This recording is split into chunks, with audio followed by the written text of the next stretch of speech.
सिंहासन 32। 15वीं पुतली सुंदरवती की कहानी। 15वीं पुतली की कथा इस प्रकार है। राजा विक्रमादित्य के शासनकाल में उज्जैन राज्य की समृद्धि आकाश छूने लगी थी। व्यापारियों का व्यापार अपने देश तक ही सीमित नहीं था, बल्कि दूर के देशों तक फैला हुआ था। उन दिनों एक सेठ हुआ जिसका नाम पन्नालाल था। वह बड़ा ही दयालु तथा परोपकारी था। चारों ओर उसका यश था। वह दीन दुखियों की सहायता के लिए सतत तैयार रहता था।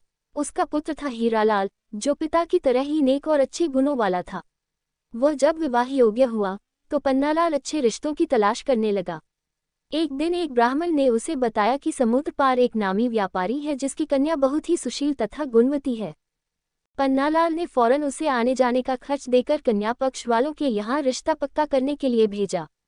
कन्या के पिता को रिश्ता पसंद आया और उनकी शादी पक्की कर दी गई। विवाह का दिन जब समीप आया तो मूसलाधार बारिश होने लगी। नदी नाले जल से भर गए और द्वीप तक पहुंचने का मार्ग अवरुद्ध हो गया। बहुत लंबा एक मार्ग था, मगर उससे विवाह की तिथि तक पहुंचना असंभव था। सेठ पन्नालाल के लिए ये बिल्कुल अप्रत्याशित हुआ। इस स्थिति के लिए वह तैयार नहीं था, इसलिए बेचैन हो गया।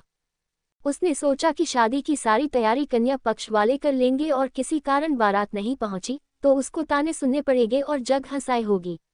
जब कोई हल नहीं सूझा तो विवाह तय कराने वाले ब्राह्मण ने सुझाव दिया कि वह अपनी समस्या राजा विक्रमादित्य के समक्ष रखें।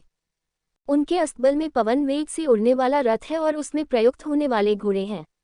उस रथ पर 8-10 लोग वर सहित चले जाएंगे और विवाह का कार्य शुरू हो जाएगा। बाकी लोग लंबे रास्ते से होकर बाद में सम्मिलित हो जाएंगे। सेठ पन्नालाल तुरंत राजा के पास पहुंचा और अपनी समस्या बताकर हिचकिचाते हुए रथ की मांग की। विक्रम ने मुस्कुराकर कहा कि राजा की हर चीज प्रजा के हित की रक्षा के लिए होती है और उन्होंने अस्तबल के प्रबंधक को बुलाकर तत्काल उसे घोड़े सहित वह रथ दिलवा दिया। प्रसन्नता के मारे पन्नालाल को नहीं सूझा कि राजा विक्रम को कैसे धन्यवाद दे। जब वह रथ और घोड़े सहित चला गया तो विक्रम को चिंता हुई कि जिस काम के लिए सेठ ने रथ लिया है, कहीं वह कार्य भीषण वर्षा की वजह से बाधित न हो जाए। उन्होंने मां काली द्वारा प्रदत्त बेतालों का स्मरण किया और उन्हें सकुशल वर को विवाह स्थल तक ले जाने तथा विवाह संपन्न कराने की आज्ञा दी।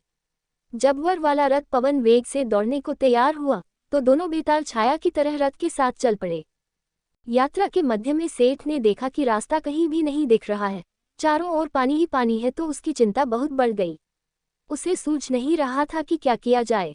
तभी अविश्वसनीय घटना घटी। घोड़ों सहित रथ जमीन के ऊपर उड़ने लगा। रथ जल के ऊपर ही ऊपर उड़ता हुआ निश्चित दिशा में बढ़ रहा था। दरअसल बेतालों ने उसे थाम रखा था और विवाह स्थल की ओर उड़े जा रहे थे। निश्चित मुहूर्त में सेठ के पुत्र का विवाह संपन्न हो गया।